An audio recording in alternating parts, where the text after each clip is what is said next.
we're recording. I think our audio is going to be even better than it was before. And I'm here with Redbeard, and he has a Substack. He's done some comments on some articles that I've written. We've had a little bit of back and forth. And he has some questions for me, so I guess we're going to turn the interview around. But we'll probably have some back and forth both ways. But why don't you start us off, kind of let me know where you're coming from and what you're curious about. Yeah, so one of my hobbies is a game called Is It Yin or Is It Yang? And one of the things that you recently wrote kind of triggered this question in my mind, and it has to do with your, maybe strikes at the heart of your persona, going by deep left analysis. So the thing that you wrote had to do with kind of characterizing the left and the right based on kind of a return to the safe space, or kind of like shooting for the stars, so to speak. And so you finish the quote with, "Is God in the mud or is God in the stars?" And so this definitely triggered my sort of, hey, is, the yin yang, the mud and the stars, that's a classic yin yang dichotomy. And I'm a bit of a dualist. And so my kind of answer is, well, to that question is, well, God is in both, right? God is both the mud and the stars, and there's kind of a dual nature to it. But even more particular, the quote was in the context of left and right. What is the essence of the left, and what is the essence of the right? And I realized that my characterization of those was different than yours, and so I want to hash it out a little bit.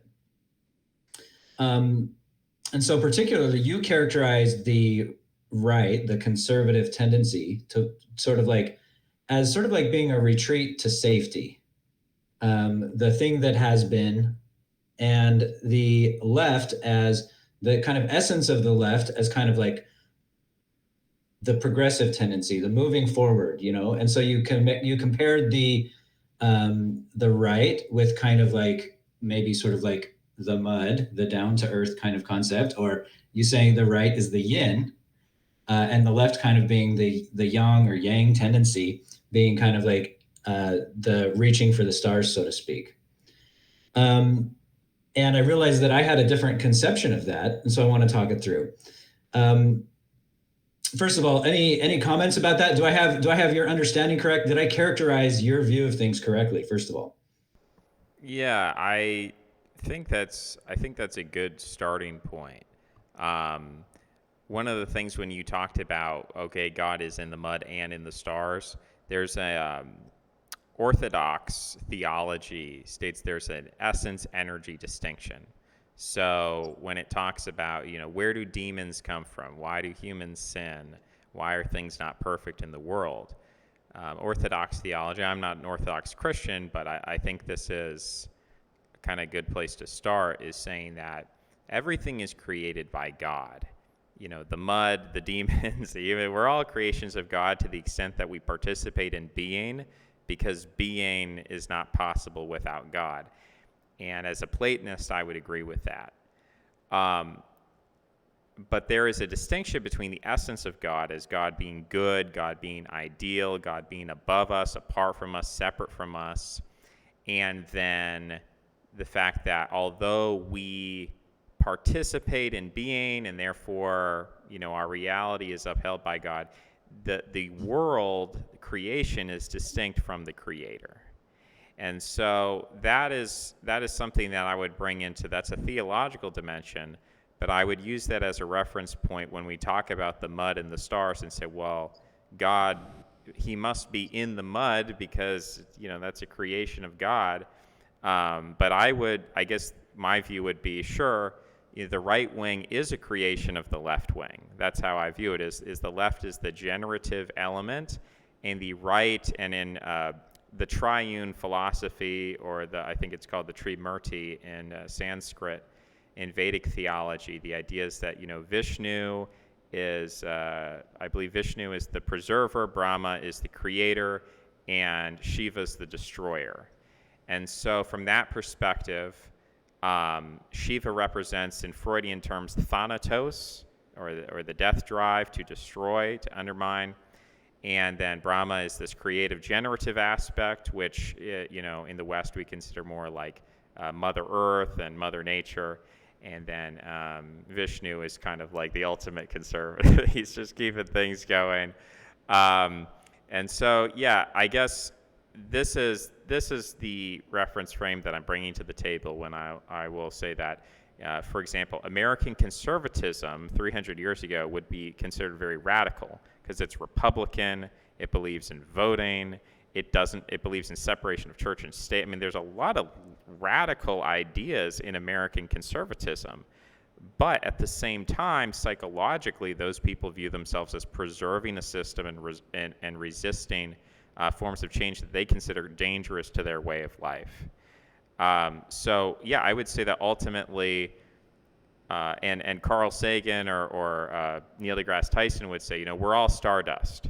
So even the mud originally came from an exploding star. And I would say that politically, everyone who is conservative today holds views that were revolutionary or left-wing in the past. So that is a cyclical process of, as things progress, the left turns right, and then the left must push ever further into the vanguard. For people who are perennialists and conservative, they would say, well, that cycle ultimately means that there is a limit to the left, and that the left ultimately will have to be kind of reset in a civilizational collapse. That's also in Hindu mythology, that you have the Kali Yuga followed by the Satya, the period of sattvic quality, the highest, most spiritual quality, the golden age. So, the left doesn't really accept that framing. The left is actually much more of that Abrahamic teleology of first God created the world, then stuff happened, then we have like a utopia, and then everything's good. That's the left-wing framing of it, very different from the right. So those are kind of like theological or metaphysical priors that I would bring into the conversation. Yeah, and I think it's right on point. So I've actually recently written something about the Brahma, Vishnu, Shiva triangle, and I think it's related to the Christian, the Father, the Son, and the Holy Ghost. I think there's a pretty clear mapping and connection there. And it reminds me of another sort of triad that I think is relevant here, and I think that can really help understand or it maybe frames the way that I think about the left and the right. And I would call it the Machiavellian triad of the lion, the fox, and the wolf. And it's like they have sort of like a rock, paper, scissors relationship to each other. And I would say that so the lion is the ruler who is comfortable using force. The fox is the ruler who succeeds via cunning. And the wolf, I think, is usually kind of representing the outsider or barbarian, but also perhaps kind of just like aggression. And maybe kind of the Shiva, the destroyer. So there's this connection between, again, the sort of the Brahma, Vishnu, Shiva, and also the lion, the fox, and the wolf triads. And you could imagine, my framing is that there's sort of like a stage of the establishment of an order, and the lion establishes order. The fox then thrives in that order, and then eventually it breaks down, and the wolf destroys the order, and that makes room for a kind of another lion. But also maybe the wolf, in some cases might become the lion, or there's a connection there. Like they make at the very least makes way for the lion. So and so I view that in kind of, you can imagine like a civilization or a culture has this cycle where it's kind of the order is established, the order is preserved, and then the order is destroyed, and then a new order is established, and so forth. And I think that more or less my view of the right is an association with, or an idealization of, the lion phase, the establishment of order. And the fox, which I associate with the left, would be the preservation of that order, or kind of the Vishnu phase. And then the wolf is the destruction of that order. And so I do think that there is kind of like, and so I would say the reason why conservatives look backwards is it's all relative. It depends on where you are in that cycle. If you're in the phase of destruction, if you're in the wolf phase or the Vishnu phase, the Shiva phase, then looking to the lion is looking forward. It's the next phase, right? It's the closest thing to you. But if you're in the fox phase, then kind of if you're sort of oriented towards the lion, then you're looking backwards. And so my view is that conservatives are viewed as conservatives largely because I think that we are in the fox phase. We are in the phase that's dominated essentially. Um, I would say it's dominated by the left. It's dominated by foxes. It's dominated by the preservation of this American cycle, not the establishment of it. And so those people who kind of look backwards towards the establishment and the kind of people and the kind of mentality that was, prominent during the period of the founding, um, those are conservatives. But I don't think that looking backward is as much the essence of conservative as specifically an alignment with a particular personality type. I would And that's agree. backward or forward, depending on where you are in the cycle. I would agree that there's a psychological type, personality type that corresponds to these political inclinations. Um, Mythologically and symbolically, I would disagree that lions found civilizations. I think there's a great deal of evidence in Turkic and Indo-European tradition that the founding cults are associated with wolves. I think that's significant for many different reasons. Clearly, Romulus and Remus, that's coming from a wolf cult. The berserkers of Northern Europe and the concept of the werewolf becoming a wolf. You could say that in Greece, Hercules dons the skin of a lion, and isn't Hercules a kind of cultural founder? I guess maybe there's room for disagreement there, but the way that I view Hercules fundamentally is not as a culture founder. I view him as a culture preserver. So Specifically, who do you view as a cultural founder? sorry. So Hercules is not, but who would be? Well, Romulus and Remus would be culture founders, or Odin would be a culture founder, and some of this is geographical because lions don't exist in Northern Europe. They historically actually did exist in Greece and Italy. Right, right. And these are obviously they're metaphors, right? The lion is a metaphor for a particular kind of personality or a particular phase. For me, a lion is just the metaphor for it's almost like a claim, though. It's a claim that a particular kind of action and a particular kind of person is establishes order. So it's associated with the establishment of the order, but also kind of a claim that a particular kind of person or a particular kind of civilization does that. Yeah, I think C.S. Lewis paints a very clear picture of what he thinks the lion is associated with. And that picture is coming through a Christian lens, coming from Jesus, and ultimately the concept in Judaism of the Lion of Judah. King David is associated with the lion. So I would agree that the lion has powerful symbolism as it's associated with conservatism, but I think conservatism and civilizational founding are opposed. I think they cannot be reconciled. And there are other myths that I would reference. For example, the founding lawgiver, even before Solon in Athens, but the founding lawgiver in ancient sort of dark age, I mean, this would be like 1500 BC, is half man, half snake. And Chiron, who is the teacher of Greek heroes like Achilles, he is a centaur. He's half man, half horse.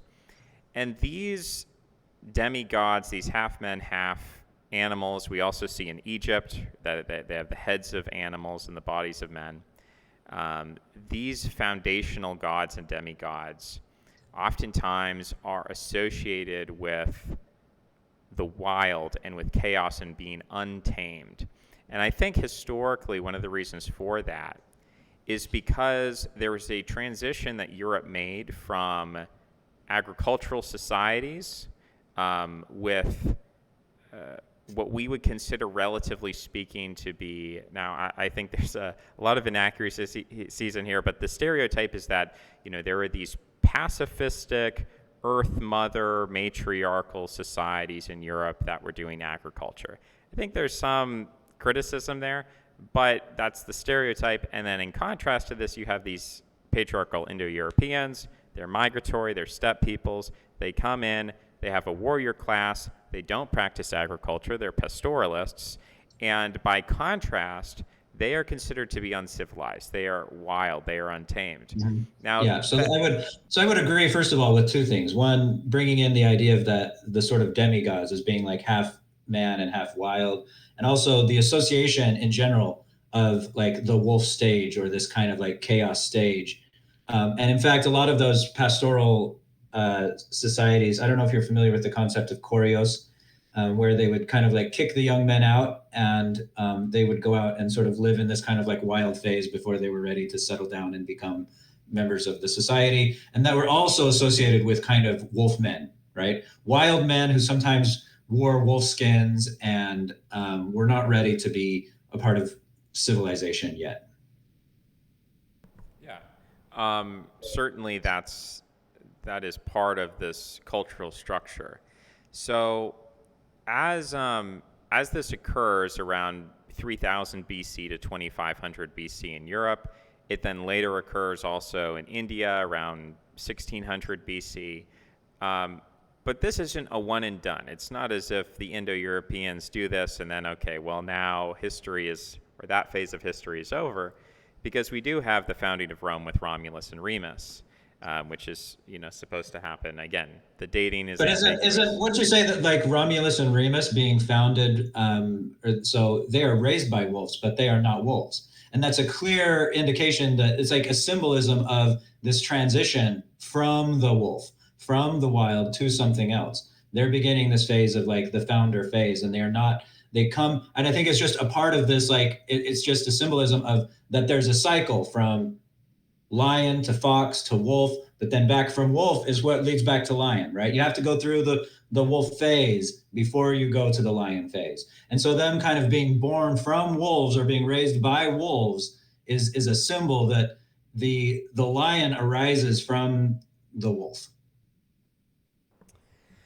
Yeah, I mean, I think causally or sequentially, it is true that a lion phase of culture, by the time you get to Hercules, for example, the mythology of Hercules is that Hercules already has a family. So in Greco-Roman myth, marriage was not an eternal institution. It was an invented social construct. It was actually a law that was given, and the same thing in Hebrew, that there were a lot of laws. For instance, before the flood, I think, and Noahide Code and whatever, incest was permissible because God hadn't yet come up with a law against that. And you see that in Egyptian culture, that the gods commit incest and so on. But it's okay because they haven't made the law yet.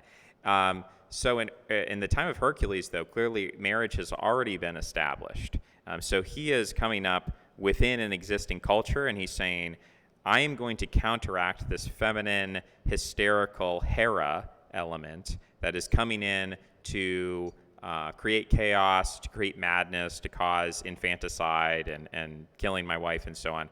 And I'm going to go on these labors, and I'm going to go around and I'm going to conquer the chaos. I'm going to defeat the Hydra, and I'm going to defeat the lion. I'm going to do all these things to set order. I'm going to defeat the Minotaur, who's also half man, half beast. So I'm going to go around and basically clean up the entire like Aegean Sea, and I'm going to bring law and order. So Hercules is definitely a conservative, and he definitely takes on the skin of a lion. So I agree with you that there is a sequence of events. I guess where I would disagree is the idea that Romulus and Remus are not wolfmen themselves. I mean, the fact that one kills the other is reminiscent of Cain and Abel. They are clearly right, but they're transitionary figures, right? And also, like when it comes to Rome, it obviously has a long history, and now we step back. And we say, okay, like the Romulus and Remus phase, we're not even sure if they're real people. It's almost like there's a transition from the wild and also the subconscious, the maybe real, maybe not real, to the sort of figures that start to establish the Rome and the Roman tradition up to like Augustus and beyond, a couple emperors beyond that. But there's a long period of like where Rome is getting built, the empire is growing, and it starts from this essentially mythological, wild, maybe true, maybe not true kind of thing. And Romulus and Remus just represent a kind of a transition point from complete myth to possibly real people. They might be both. So they're, in a way, they might be these like half god, half animal, or the demigods. They're half true, half not true. Right. Yeah, and where I want to kind of bring that forward is to understand that this isn't just something that happened 2500 BC, 1600 BC, or the Roman founding 700, 900 BC. But when Rome falls, this period of mythogenesis reoccurs. So if you go to the Anglo-Saxon kings and you say, well, who founded England? They'll say it's like two brothers, like Romulus and Remus, and there's no agreement or evidence that these were real people. Now, we can choose to believe in those. We can say, well, you know what, in the absence of evidence, I choose to believe. There's no counter evidence. King Arthur is another example. Was he real? I mean, there's no evidence for it, but you can choose to believe that. Some people would say that King Arthur was an archetype of a conservative, like a Gaelic Roman, a Romanized Gaelic person who was trying to defend his local city or town from invasions, and that this amalgamation of archetypes came together and became mythologized in King Arthur. You could make a similar argument about Jesus Christ. A lot of people believe he was a historical figure. Other people doubt that or are skeptical about how much is true, how much is mythological. And similarly, the early kings of Italy, Spain, Visigothic kings, Gothic kings, Ostrogothic kings, we have a lot more evidence because it's a lot closer to the center of people who were producing written documents. So we have more evidence that those were historical figures. But they are quasi-mythological nonetheless, because the whole idea that they became Roman, or even the later name, Holy Roman Empire. They say, well, it's not holy, it's not Roman, it's not an empire, whatever. Or even the fact that later in Russia, we're talking about the 15th and 16th century, as the dynasties of Russia begin to take shape.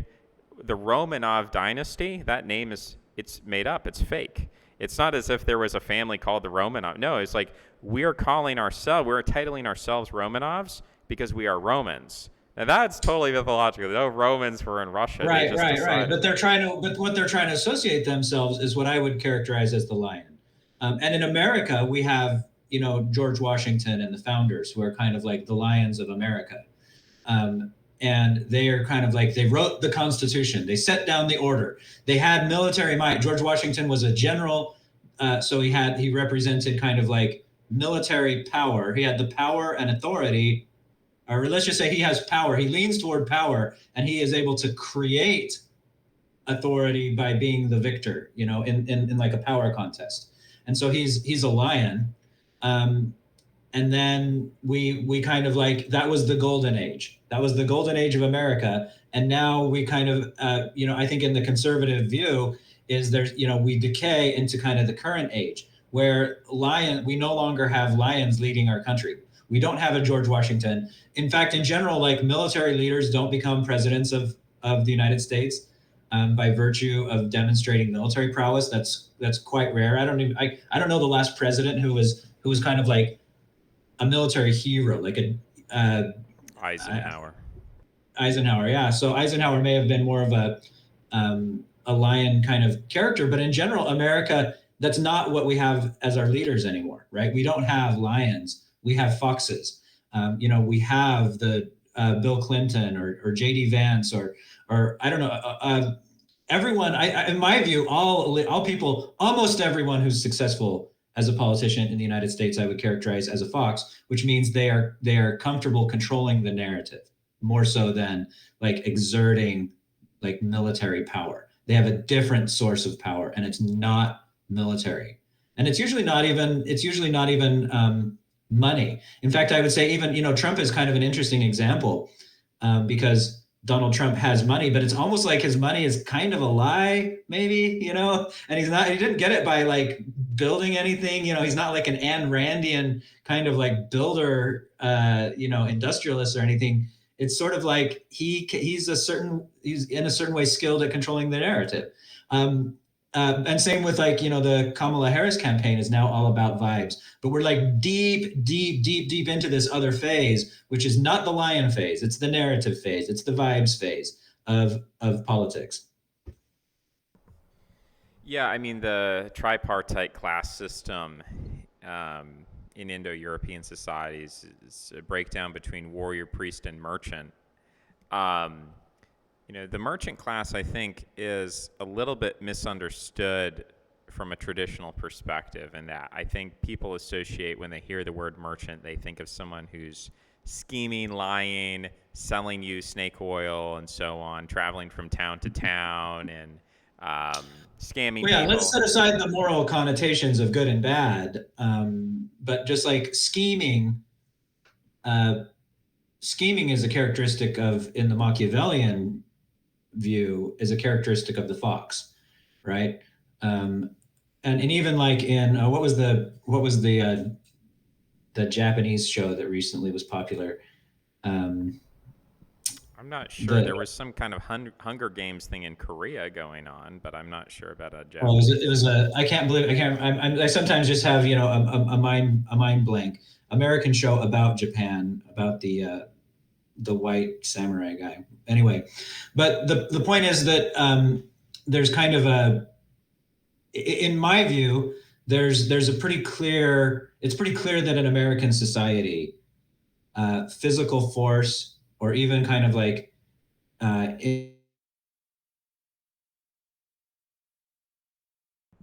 the thing that gets you political power. Okay, so I guess what I was saying there with the merchant class is that the term in Sanskrit is Vaishya, and the description of a Vaishya is not any of these like fox like attributes. The description of a Vaishya is a landlord. It's somebody who owns a plantation, they have slaves or serfs, they have cattle, and they administer the economy. That's essentially what a Vaishya is. Referencing Machiavelli, who I'm going through his discourses right now, his commentary on Livy, when he talks about the virtue of the fox and the lion, he references that, from a number of perspectives. One is, how does a prince maintain a state? But he distinguishes between those princes who come from an established line, princes who have like a hereditary claim to the throne, and then new princes, princes who just come along. And so I don't have him in front of me to reference, and so I would probably have to Yeah, reread and his. we can kind of just conceptualize, because for the sake of the conversation, it's less important exactly what Machiavelli said, but our understanding, like the concepts that we think we can derive from him. Yeah, I mean, he points out, for example, the this pope. I forget the name of the pope, but he essentially, this pope had I think it was Pope Alexander or something, and he had a son, Cesare Borgia. Yeah. And so it's a weird situation because popes weren't supposed to have sons, and here's a pope who's like helping his son. So it's kind of like this corrupt and almost perverted situation, at least in the view of a lot of Italians. And so something that I believe he tells this story where the Pope kind of walks into this town unarmed, without any kind of defenses, and he just kind of like walks up to the ruler, and he sort of figures out some kind of diplomacy, but it's really this bold move because, if the ruler had kind of called the bluff, he could have just arrested the Pope, executed the Pope, whatever, and he would have been better off for it. And this is the father figure, right? This is not the son. This is the father. Or let's see. I just lost your audio. Can you still hear me? Sorry, I reversed my mute and unmute. I should be good now, shouldn't I?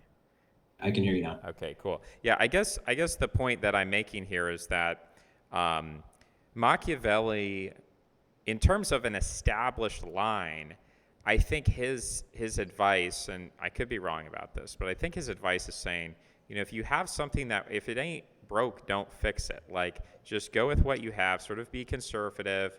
But if you're starting